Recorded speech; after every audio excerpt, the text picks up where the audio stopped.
스가랴 10장 1절부터 12절 끝절까지 봉독하겠습니다. 스가랴 10장 1절 봄비 내리는 계절에 여호와께 비를 구하여라. 여호와는 번개와 소나기를 내려 그들 각 사람에게 밭의 농작물을 주실 것이다. 드라빔은 헛된 것을 말하며 점쟁이들은 거짓된 것을 보고 그들은 헛된 꿈을 말하며 무익한 말로 위로함으로 백성들이 양떼같이 방황하며 목자가 없으므로 고통을 당한다. 나의 분노가 목자들에게 불같이 일어나겠고 내가 순념소에게 벌을 내리겠다. 만군의 여호와께서 자기 양떼 유다의 집을 돌보시고 그들을 전쟁터에서 자기 준마 같게 하실 것이다. 그에게서 모퉁이 똘이 나오고 그에게서 말뚝이 나오며 그에게서 전쟁의 활이 나오고 그에게서 모든 권세자가 일제히 나와서 그들이 싸울 때에 용사같이 길거리의 진흙 가운데 대적을 짚어볼 것이며 여호와가 그들과 함께하니 그들이 싸워 말탄 자들을 부끄럽게 할 것이다. 내가 유다의 집을 강하게 하며 요셉의 집을 구원하겠고 내가 그들을 불쌍히 여겨 그들을 돌아오게 할 것이니 그들은 내가 버린 적이 없는 사람들처럼 될 것이다. 나는 여호와 그들의 하나님이므로 내가 그들에게 응답할 것이다. 에브라임은 용사 같을 것이며 그들의 마음은 포도주를 마신 것처럼 즐거울 것이다. 그들의 자녀들도 보고 기뻐할 것이며 그들의 마음이 여호와로 인하여 즐거울 것이다. 내가 그들을 구속하였으니 내가 그들에게 휘파람을 불어 그들을 모을 것이며 그들이 전에 번성하던 것 같이 번성할 것이다. 내가 그들을 여러 백성들 가운데 흩어버렸으나 그들은 멀리서도 나를 기억할 것이며 그들이 살아서 자녀들과 함께 돌아올 것이다.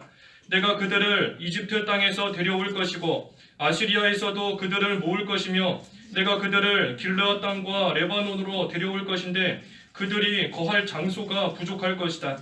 그들이 역경의 바다를 지날 때에 내가 바다의 파도를 꺾을 것이고 나일강의 모든 바닥이 마를 것이며 아시리아의 거미는 낮아지고 이집트의 지팡이도 사라질 것이다. 내가 그들을 여호와 안에서 강하게 할 것이며 그들이 나의 이름으로 나아갈 것이다. 여호와의 말이다. 이 제목은 마지막 12절에 있는 말씀대로 여호와의 이름으로 나아갈 자입니다. 여호와의 이름으로 나아갈 자. 그래서 우리가 여호와의 이름으로 다 앞을 향해 전진해 나아가야 되는데 특별히 어떤 사람들이 여호와의 이름으로 나아가는 그러한 사람들인가 하는 거 우리 오늘 본문을 통해서 살펴보려고 합니다. 먼저는 1절에 있는 대로 여호와께 비를 구하는 자, 여호와께 비를 구하는 그러한 사람이 여호와의 이름으로 나아갈 수 있는 겁니다. 1절에 봄비 내리는 계절에 여호와께 비를 구하여라. 여호와는 번개와 소나기를 내려 그들 각 사람에게 밭의 농작물을 주실 것이다. 이 봄에 비가 잘 내리면 그 싹이 잘 나고 자라게 되어 있습니다. 그래서 봄비가 내리는 그러한 계절에 하나님께 비를 구하여라. 그러면 하나님께서 비를 내려주셔서 그 밭의 농작물 또 풍성하게 맺힐 수 있도록 하나님께서 해주신다는 겁니다. 그래서 우리도 여호와께 비를 구하는 것인데 비를 구한다는 거, 이 비, 하나님의 은혜와 진리를 가리키는 겁니다. 은혜와 진리. 특별히 하나님의 은혜인 겁니다. 하나님의 은혜. 그래서 여호와께 비를 구하라 하는 것은 여호와 하나님께 은혜를 구하라 하는 겁니다. 하나님의 은혜를 구하라. 그러면 하나님께서 우리에게 은혜를 베풀어 주실 만한 때에 봄비 내리는 계절에 하나님이 우리에게 은혜 베풀어 주실 만한 그러한 때에 하나님의 은혜를 구하면 하나님께서 비와 같이 우리에게 은혜를 베풀어 주셔서 우리의 영이 소생함을 얻고 또 날마다 열매를 맺히고 또 우리 속에 있는 모든 더러운 그러한 죄 하나님께서 비로 씻겨주시듯이 깨끗하게 또 만들어 주시는 겁니다. 우리에게 주시려고 준비해 놓으신 은혜가 있는 겁니다. 하나님께서 우리에게 베풀어 주시기 위해서 우리를 위해서 하나님께서 은혜를 다 준비해 놓고 계시는데 우리가 그때 그 은혜를 구하면 하나님께서 은혜를 주시는 겁니다. 특별히 환난과 고난을 통해서 하나님께서 은혜 주실 때가 있는 겁니다. 여러 가지 환난을 통해서 또 만나는 고난과 어려움을 통해서 하나님께서 은혜를 주시는 겁니다. 그렇기 때문에 그때에는 그 환난의 시간이, 그 고난의 시간이 봄비 내리는 계절인 겁니다. 엘리야가 로뎀나무 아래에서 죽여달라, 더 이상 못 살겠다, 무기력하게 나아가는 그때가 봄비 내리는 계절인 겁니다. 다윗이 사울왕에게 쫓겨다니는 그때가 다윗에게는 봄비 내리는 계절인 겁니다. 욥이 환난을 당하고 요셉이 감옥에 갇히고 스데반이 돌에 맞아 죽고 하는 그 순간이 봄비 내리는 계절인 겁니다. 그러니 그때에 여호와 하나님께 비를 구하면 하나님께서 은혜를 베풀어 주시는 겁니다. 하나님이 주시는 은혜의 비는 째째하게 무슨 이슬비도 아니고 안개비도 아닌 겁니다. 여기 1절에 보니까 소나기를 내려주신다 그랬죠. 소나기와 같이 풍족하게 부족함이 없이 하나님께서 우리에게 은혜의 담비를 내려주시는 겁니다. 우리 그 에스겔 34장 26절에는 복된 소낙비다 그랬죠. 복된 소낙비. 우리 전해 성경에는 복된 장마비다 그랬는데 하나님께서 복된 소낙비, 복된 장마비를 우리에게 부족함이 없도록 풍족하게 내려주시는 겁니다. 언제 내려주시는가? 봄비 내리는 계절에 내려주시는 겁니다. 바꿔 말하면 우리로 하여금 하나님의 은혜가 아니면 안 되는데, 하나님의 은혜가 아니고서는 도저히 살 수 없는 그러한 때, 그때가 바로 봄비가 내리는 계절인데, 그때 하나님께 은혜를 간절히 구하면 하나님께서 준비해 놓으신, 예비해 놓으신 그 은혜를 우리에게 소나기와 같이 풍족하게 주시는 겁니다. 그래서 우리는 그 은혜의 담비로 인해서 우리의 영이 소생함을 얻을 수 있는 것이고, 또 우리 속에 있는 되지 못한 것들이 그 은혜의 담비로 깨끗하게 씻기는 겁니다. 우리 엊그제 비 왔지요. 서울에 비 왔는데 비 오고 나니까 그 미세먼지도 씻겨 내려가고 좀 공기가 하루 동안 반짝 좋더라고요. 공기도 좋고 깨끗해졌는데 그와 같은 겁니다. 비가 오면 더러운 것을 다 깨끗하게 씻어주는 겁니다.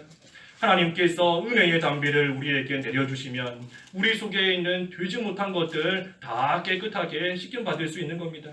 내 속에 있는 근심이나 걱정이나 염려도 그 은혜의 담비에 다 씻겨 내려가는 겁니다. 또 내 속에 있는 더러운 죄, 되지 못한 생각, 그러한 것도 하나님께서 은혜의 담비, 은혜의 소나기, 복된 소낙비를 내려주시면 그 모든 것들이 깨끗하게 다 씻겨져 내려가는 겁니다. 그래서 하나님께서 우리에게 은혜를 베풀어 주시는 때가 있는 겁니다. 은혜를 베풀어 주시는 때가 있는데 우리가 그때 은혜를 잘 구해서 하나님이 우리를 위해 준비해 놓으신 그 은혜를 우리가 다 받는 그러한 생활이 되어야 됩니다. 하나님께서 은혜를 주시려고 하는데 은혜 주시려고 때로는 환난도 당하게 하시고 또 때로는 원치 않는 일을 당하게 하실 때가 있는데 우리가 그때 은혜 받지 못하면 그 일을 통해서 그 사건을 통해서 주시려는 하나님의 은혜는 영영이 못 받는 겁니다. 그 사건을 통해서 그 일을 통해서 그 환난을 통해서 하나님이 주시려고 준비해 놓으신 은혜가 있는데 우리가 그때에 그 시간에 그 은혜 못 받으면 평생토록 그 은혜는 못 받는 겁니다. 우리 어떤 집사님께서 그런 말씀하시더라고요. 아침밥 챙겨 먹어야 된다고. 아침밥 안 챙겨 먹으면 그날 그 아침밥은 평생 못 먹는 거라고 그러시는데 하나님께서 우리에게 은혜 베풀어 주시는 것도 똑같은 겁니다. 우리에게 어떤 사건을 통해서 주시려는 은혜가 있는데 우리가 그 시간에 그거 못 받으면 그 은혜는, 그걸 통해서 주시는 은혜는 평생 못 받는 겁니다. 그래서 하나님께서 주시려고 할 때 우리가 그것을 다 받아야 됩니다. 다 받는 겁니다. 주시려고 할 때. 우리 기도하다 보면 좀 기도가 잘 될 때가 있죠. 기도가 좀 되고 하나님과 교통이 좀 있고 기도가 잘 될 때가 있는 겁니다. 그런데 그때 그 기도 중단하면 다시 그러한 기도의 상태로 들어가는 거 쉽지 않은 겁니다. 기도 잘 될 때 중단하지 말고 계속해야 되는 겁니다. 나중에 다시 이어서 해야 되겠다 하고 끊으면 다시 그 상태로 돌아가기 쉽지 않은 겁니다. 우리가 성경 말씀 읽을 때에도 말씀을 읽을 때 잘 읽히고 하나님의 음성이 들리는 것 같고 하나님의 뜻이 보이는 그러한 때가 있는데 그때 중단하면 그 은혜 놓쳐버리는 겁니다. 계속 해야 되는 겁니다. 계속 봉사하는 것도 봉사에 기쁨을 주실 때, 봉사에 감사를 주실 때 그때 중단하면 다시 그 기쁨 되찾기 쉽지 않은 겁니다. 하나님이 주시려고 예배해 놓으셨을 때에 그때에 그것을 우리가 다 받는 그러한 생활이 되어야 되는 겁니다. 하지만 그렇지 않고 은혜의 때에 봄비 내리는 계절에 하나님께 비를 구하듯이 은혜를 구하면 비록 육신적인 어려움을 당했을지라도 하나님의 은혜 가운데 살 길이 열리는 것인데 그때 하나님께 은혜 구하지 않고 하나님을 찾지 않고 대신 다른 것을 찾는다, 다른 거 의지한다 하면 하나님께서 준비해 놓으신 은혜를 못 받으니 더 고통만 따라오는 겁니다. 고통만 따라오는 겁니다. 그게 2절의 말씀인 겁니다. 드라빔은 헛된 것을 말하며 점쟁이들은 거짓된 것을 보고 그들은 헛된 꿈을 말하며 무익한 말로 위로함으로 백성들이 양떼같이 방황하며 목자가 없으므로 고통을 당한다. 이 목자가 먹을 거 다 준비해 놓고 마실 거 다 준비해 놓고 따라와라 하는 겁니다. 그때 양떼가 그 목자만 따라가면 목자가 다 준비해 놓은 것 먹으면서 마시면서 평안을 누릴 수 있는 겁니다. 하지만 그 목자를 따라가지는 않고 헛된 거, 거짓된 거, 또 무익한 거 그것을 쫓아가니 방황만 하면서 고통만 당하는 겁니다.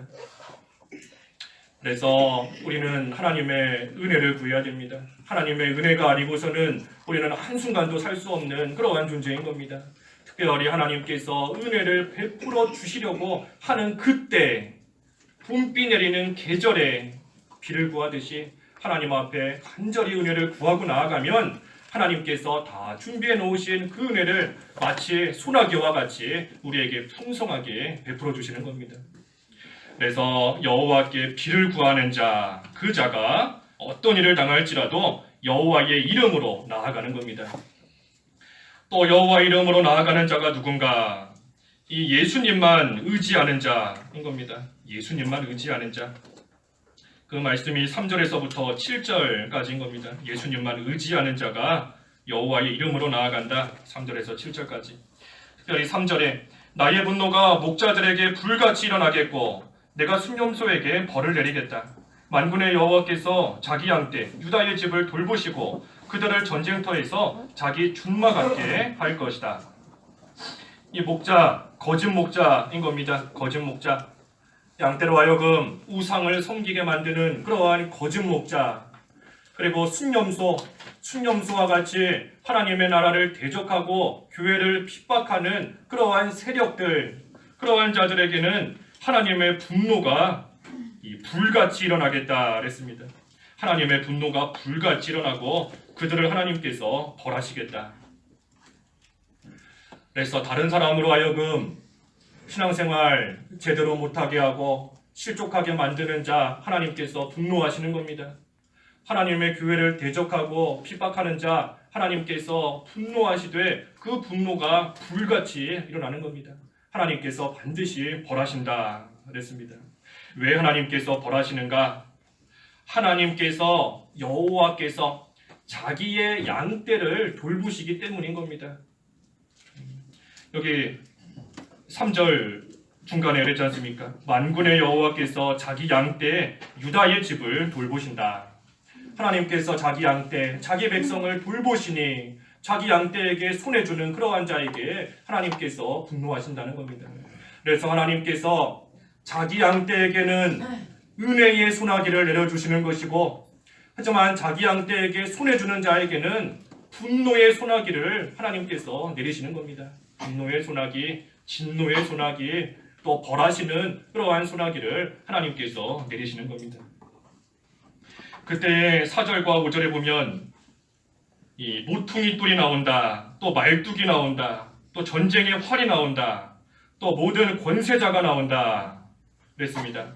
그래서 그들이 싸울 때 용사같이 5절에 길거리의 진흙 가운데 대적을 짓밟을 것이며 여호와가 그들과 함께하니 그들이 싸워 말탄 자들을 부끄럽게 할 것이다. 여기 나오는 모퉁이 돌, 또 말뚝, 전쟁의 활, 권세자, 이것은 다 예수 그리스도를 상징하는 겁니다. 예수님을 가리키는 겁니다. 그래서 예수님께서 먼저 모퉁이 돌과 말뚝이 되신다 그랬습니다. 예수님이 우리의 모퉁이 돌이시고 우리의 말뚝이 되시는 겁니다. 그러니 그 예수님으로 말미암아 서 있는 그러한 성도, 예수님으로 서 있는 그러한 가정, 그러한 교회는 결코 흔들리지 않는 겁니다. 예수님이 모퉁이 돌이시고 예수님이 말뚝이시니 그 예수님 위에 굳게 서 있기만 하면 그러한 자, 또 그러한 가정, 그러한 교회에 결코 흔들리지 않는 겁니다. 하지만 다른 것을 모퉁이 돌이요 말뚝으로 삼고 나아가면 비록 지금은 잘 서 있는 것 같을지라도 반드시 흔들리고 반드시 무너지게 되어 있는 겁니다. 언제 무너지고 언제 흔들리는가? 바람이 불어보면 아는 겁니다. 바람이 좀 불어보고 홍수가 나보고 하면 그때 다 나타나는 겁니다. 견고하게 잘 서 있는 것 같았는데 예수님 위에 서 있었구나 하는지, 아니면 그저 사람 위에 서 있었는지, 우리 소위 말하는 인본주의로 서 왔는지, 그 모든 것들이 강한 바람 한번 불어보면, 또 강한 물살 한번 일어나 보면 그 모든 것들이 다 드러나는 겁니다. 그래서 우리는 환난 당할 때 그럼에도 불구하고 예수님 위에 굳건히 서 있으면 그러한 자는 결코 흔들리지 않는 겁니다. 예수님 위에 서 있는 그러한 가정은 결코 흔들리지 않는 겁니다. 예수님 위에 예수님을 붙잡고 그 은혜를 구하면서 서 있는 그러한 교회는 아무리 강한 바람, 강한 홍수가 일어나도 결코 흔들리지 않는 겁니다. 예수님을 붙잡고 은혜를 구하는 겁니다. 예수님을 붙잡고 은혜를 구한다. 예수님을 붙잡고 은혜를 구한다. 우리가 그런 생활이 되어야 되는데 그게 무슨 의미인가 우리가 잘 생각해야 되는 겁니다. 추상적으로 생각하면 알 수 있지만 예수님을 붙잡고 은혜를 구한다. 그런 생활이 되어야 되는 것인데, 예수님께서 십자가에서 피 흘리시고 예수님의 피값으로 산 그러한 우리 가정이니 하나님께서 불쌍히 여기시고 은혜를 베풀어 달라 하며 구하는 겁니다. 예수님의 십자가 구속으로 깨끗하게 하신 교회이니 하나님께서 긍휼히 여기시고 은혜를 베풀어 달라. 이 바람과 이 홍수에 흔들리지 않고 끝까지 예수님 안에서 굳건히 설 수 있는 그러한 교회가 되도록, 그러한 우리 가정이 되도록, 그러한 내가 되도록 해달라 하고 나아가는 것이 예수님을 붙잡고 은혜를 구하는 겁니다. 그래서 예수님의 십자가 공로 우리가 늘 생각해야 되는 겁니다. 예수님께서 피값 주고 산 그러한 나이다.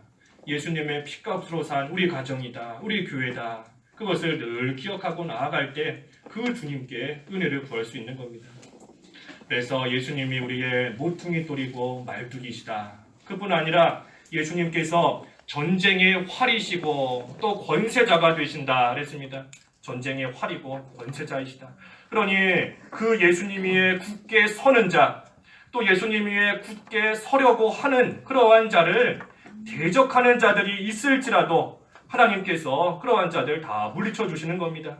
하나님이 어떻게 물리쳐 주시는가? 하나님께서 함께 하시면서 물리쳐 주시는 겁니다. 여기 아까 5절에 그랬지 않습니까? 5절 하반절에 여호와가 그들과 함께하니 그들이 싸워 말탄 자들을 부끄럽게 할 것이다. 여호와 하나님께서 함께 하시는 겁니다. 함께 하심으로 우리는 함께 하시는 그 하나님으로 인해서 모든 것을 이길 수 있는 겁니다. 이것이 우리가 마귀를 이길 수 있는 방법인 겁니다. 마귀를 이길 수 있는 방법, 죄를 이기고 세상을 이길 수 있는 방법이 바로 이거인 겁니다. 예수님을 전쟁의 활이요 권세자로 삼고 나아가면 그 하나님께서 우리와 함께 하심으로 그 하나님의 능력으로 우리는 모든 것을 이길 수 있는 겁니다. 그래서 예수님을 붙잡고 나아가면 여호와 하나님께서 함께 하시는 겁니다. 그걸로 모든 것을 이긴다 그랬습니다. 악한 세력은 또 마귀는 여러 모양의 칼로 또 창으로 단창으로 또 우리를 조롱하면서 우리에게 다가오는 겁니다. 하지만 우리는 그때 뭘로 나가는 겁니까? 우리도 칼로 맞서 싸우는 것이 아니고 단창으로 맞서 싸우는 것이 아닌 겁니다. 다윗과 같이 오직 이스라엘 군대 여호와 하나님의 이름으로 나아가는 겁니다. 오늘 제목과 같이 여호와의 이름으로 나아가는 겁니다. 여호와의 이름으로. 그래서 여러 가지 모양의 칼로 우리를 칠 때가 있는 겁니다. 회사에서 자르겠다 하는 그러한 칼로 우리를 공격할 때가 있는 겁니다. 집에서 쫓아내겠다 하는 그러한 단창으로 우리를 공격할 때가 있는 겁니다. 너와의 관계 이제는 끊겠다, 다시는 안 보겠다 하는 그러한 창으로 또 우리를 공격할 때가 있는 겁니다. 그러면서 조롱할 때도 있는 거지요. 조롱하는 겁니다. 믿음 지킨다 하더니 고작 이 모양이냐, 주일 지킨다 하더니 형편이 겨우 이거냐 하면서 조롱할 때가 있는 겁니다. 하지만 그때에도 우리는 여호와의 이름으로 나아가는 겁니다. 여호와의 이름으로, 하나님의 이름으로, 세상을 창조하신, 말씀으로 창조하신 능력의 하나님의 이름으로 나아가는 겁니다. 죽은 자를 살리시는 그 능력을 가지신 그 하나님, 그 여호와 하나님의 이름을 의지하면서 우리는 나아가는 겁니다. 그래서 예수님을 꽉 붙잡고 나아가면 하나님께서 우리와 함께 하시며 그때의 그 능력으로 우리 앞에 있는 모든 골리앗이든 더 큰 대적이든 우리는 다 이기며 온전히 나아갈 수 있는 것입니다. 그래서 모퉁이 돌과 말뚝이신 예수님 위에 굳게 서고 전쟁의 활과 권세자이신 그 예수님을 굳게 붙잡고 나아가기만 하면 하나님의 능력으로 강하게 되는 겁니다. 그런 자가 강하게 되는 겁니다. 6절 한번 읽어주십시오. 6절 본문 6절. 6절 내가 유다의 집을 강하게 하며 요셉의 집을 구원하겠고 내가 그들을 불쌍히 여겨 그들을 돌아오게 할 것이니 그들은 내가 버린 적이 없는 사람들처럼 될 것이다. 나는 여호와 그들의 하나님이므로 내가 그들에게 응답할 것이다. 예수님만 붙잡고 나아가는 그러한 자 하나님께서 강하게 하시고 하나님께서 구원해 주신다는 겁니다. 또 7절에는 이 즐거움과 기쁨을 주신다는 겁니다. 강하게 하실 뿐 아니라 즐거움을 주시고 기쁘게 해주시는 겁니다. 7절에 에브라임은 용사 같을 것이며 그들의 마음은 포도주를 마신 것처럼 즐거울 것이다. 그들의 자녀들도 보고 기뻐할 것이며 그들의 마음이 여호와로 인하여 즐거울 것이다. 그래서 예수님을 붙잡고 나아가는 것밖에 없는 겁니다. 다른 걸로 강해질 수 있는 것이 아니고 아무리 칼과 창과 단창으로 무장했다 해도 그걸로 강해지는 것이 아니라 오직 예수님을 붙잡고 나아가면 우리와 함께 하시는 그 주님으로 인해서만 강해지는 겁니다. 강해질 뿐 아니라 그러한 자에게 기쁨도 주시고 즐거움도 주신다 그랬습니다. 특별히 여기 7절 하반절에 보니까 그들의 자녀들도 보고 기뻐할 것이며 그들의 마음이 여호와로 인하여 즐거울 것이다. 나만 기쁜 것이 아니라 자녀들도 그것을 보고 기뻐할 것이다 그랬습니다. 자녀들도. 그래서 내가 예수님만 의지하고 예수님만 붙잡고 나아가면 자녀들도 그 모습을 보고 똑같이 예수님만 의지하며 예수님만 붙잡고 나아간다는 겁니다. 그러니 그러한 자녀들에게도 하나님께서 강하게 해주시고 똑같은 즐거움과 기쁨을 주신다는 겁니다. 우리가 참 약한 세상에서 우리 힘으로 자녀들 어떻게 보호하겠습니까? 우리 힘으로 할 수 없는 겁니다.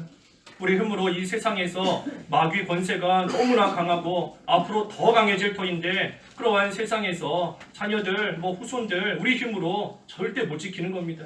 그저 예수님만 의지할 뿐이고 내가 그 예수님을 힘써 붙잡고 그 예수님께 간절히 기도하는 그 모습으로 본을 보일 수밖에 없는 겁니다.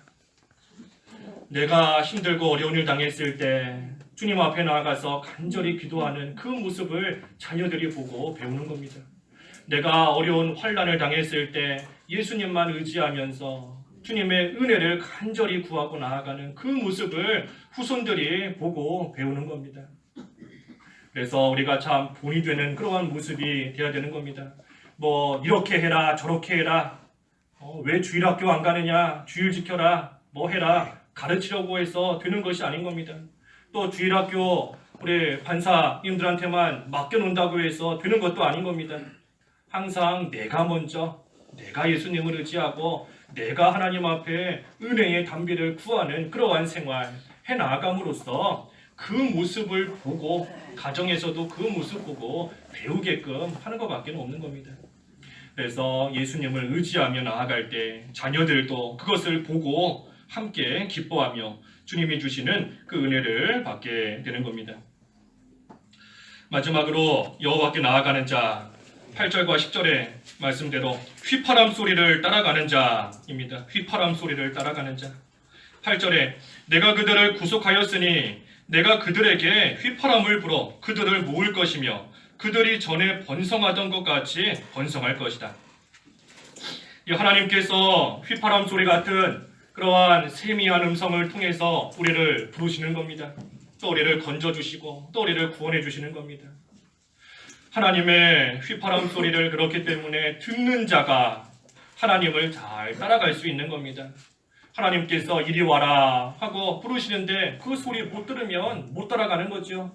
근데 하나님께서 특별히 부르시는데 휘파람 소리로 세미한 음성으로 우리를 부르신다는 겁니다. 하나님께서는 세미한 음성으로 작은 것으로 우리를 부르시고 우리에게 역사하시는 겁니다. 그러니 우리가 큰 것만 바라고 나간다 하면 하나님께서 행하시는 일, 또 하나님께서 우리를 부르시는 그 소리 우리가 온전히 듣지 못하고 보지 못하고 그래서 어긋난 길로, 잘못된 길로 빠지게 되는 경우가 많이 있는 겁니다. 큰 것만 바라고 큰 소리만 기대하고 나아가면 잘못된 길로 갈 수 있는 겁니다. 하나님께서는 휘파람 소리로 우리를 부르신다. 세미한 소리로 우리를 부르시는 겁니다. 그래서 우리가 하나님의 그 작은 소리, 그 세미한 음성 듣기를 힘써야 되는 겁니다. 그리고 하나님께서 주시는 일, 작은 일이 우리에게 주어질지라도 그 작은 일에 충성하고 나아가면 그 작은 일 속에서 하나님의 음성을 듣게 되는 것이고 또 그때에 결국에는 그러한 자가 하나님이 하시는 큰 일을 보게 되는 겁니다. 그래서 세미한 소리, 휘파람 소리로 우리를 부르시고 우리를 모으신다. 이 세미한 소리, 휘파람 소리는 말 그대로 시끄러운 것이 없어져야 들리는 겁니다. 시끄럽고 떠들썩하면은 세미한 소리 들리지 않는 겁니다. 들을 수가 없는 거죠. 그래서 크고 강한 바람이나 지진이나 불 그러한 것들이 다 지나가야, 다 없어져야 하나님의 휘파람 소리를 온전히 들을 수 있는 것인데 특별히 우리 속에 있는 가장 시끄럽고 복잡하고 떠들썩한 게 뭔가? 그게 바로 자기 생각인 겁니다. 자기 생각. 우리 속에 자기 생각으로 너무나 떠들썩하고 우리 속에 자기 생각이 꽉 차 있기 때문에 그걸로 마음이 번잡하고 복잡하여서 하나님의 휘파람 소리가 들리지를 않는 겁니다. 그래서 자기가 없어져야 되고 자기 생각이 없어져야 되는 겁니다. 그러기 위해서는 어떻게 해야 되는가? 골방에 들어가야 되는 거죠. 골방에 들어가야 조용하고 은밀한 가운데서 하나님의 세미한 음성 들을 수 있는 겁니다.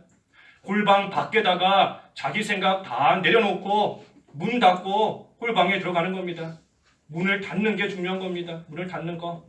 그래서 세상이 나에게 들어오지 못하게 또 내가 세상으로 나가지 못하게 문을 닫고 골방에 들어가서 하나님 앞에 기도하고 나아갈 때 하나님의 말씀으로 또 하나님 앞에 기도하는 그 시간에 하나님의 휘파람 소리, 하나님의 세미한 그 음성을 온전히 들을 수 있는 겁니다.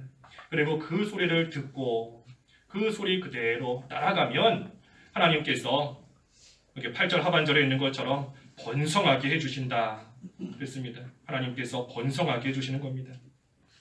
어떻게 번성하게 하시는가? 9절과 10절에 내가 그들을 여러 백성들 가운데 흩어버렸으나 그들은 멀리서도 나를 기억할 것이며 그들이 살아서 자녀들과 함께 돌아올 것이다.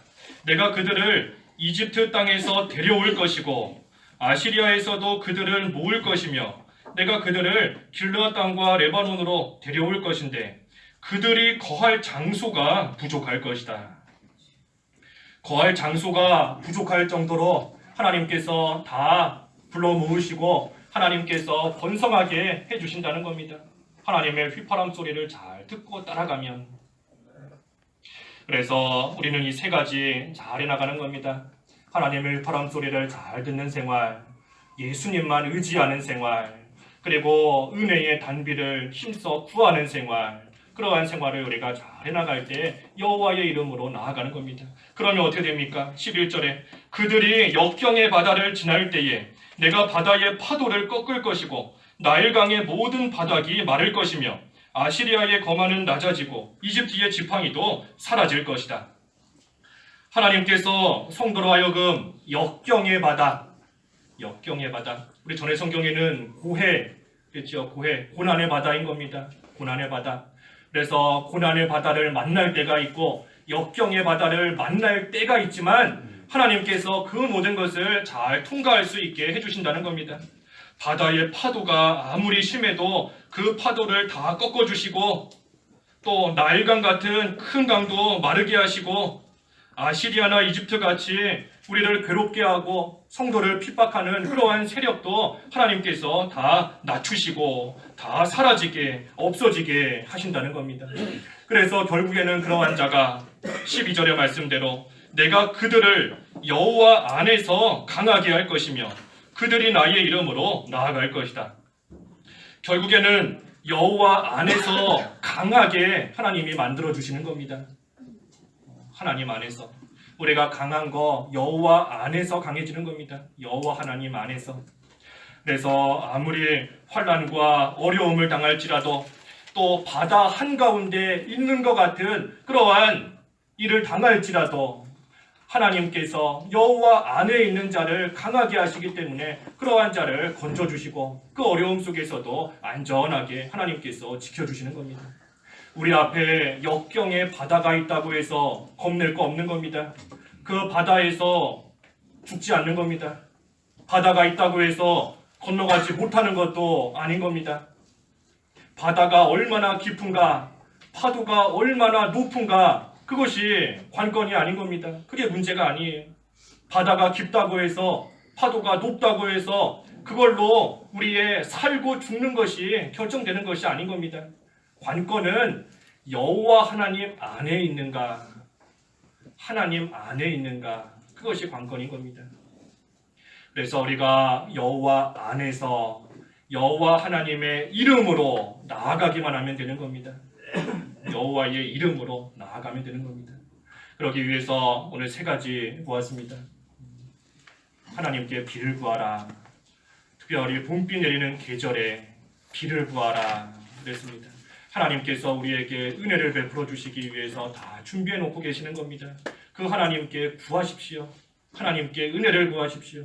은혜 구하면 하나님께서 하나님의 양떼를 돌보시고 사랑하시기 때문에 반드시 은혜를 베풀어 주시는 겁니다. 하나님께 비를 구하고 예수님을 의지하라 그랬습니다. 예수님만 의지하는 겁니다. 모퉁이 돌이요 말뚝이신 예수님, 전쟁의 활이시고 권세자이신 그 예수님만 의지하고 붙들고 나아가면 하나님이 함께해 주시는 겁니다. 그리고 마지막으로 하나님의 휘파람 소리를 잘 듣고 따라가라. 골방에 들어가는 생활 함으로써 내 생각, 내 뜻 다 버리고 하나님의 세미한 음성을 잘 듣고 따라가면 하나님께서 번성할 수 있게 해주신다. 그래서 그때에 우리 앞에 역경의 바다, 고난의 바다가 있을지라도 우리는 하나님 안에서 승리할 수 있는 겁니다. 그래서 우리가 여호와 하나님을 의지하고 그 안에 들어가는 생활 함으로써 어떠한 일을 만나도 여호와의 이름으로 전진해 나아가는 승리할 수 있는 그러한 저희들이 다 되어드리겠습니다. 기도하겠습니다. 하나님 아버지 은혜를 감사합니다. 하나님의 은혜를 구하라 하셨습니다. 봄비 내리는 계절에 비를 구하듯이 하나님의 은혜를 구하면 하나님께서 복된 소낙비로 저희에게 풍성하게 베풀어 주신다 하셨고, 예수님을 의지하고 나아가면 예수님께서 우리의 모퉁이 돌과 말뚝과 전쟁의 활과 권세자가 되어 주셔서 흔들리지 아니하고 견고히 서며 모든 대적들 다 이기게 해주신다 하셨습니다. 또 하나님의 휘파람 소리를 잘 듣고 따라가면 하나님께서 거할 장소가 부족할 정도로 번성하게 해주시겠다 약속하셨사오니 하나님 저희들 그 하나님을 믿고 역경의 바다가 우리 앞에 있을지라도 두려워하지 아니하고 여호와의 이름으로 승리하며 나아갈 수 있도록 저희를 다 인도하여 주시옵소서. 예수님의 이름으로 기도하옵나이다. 아멘.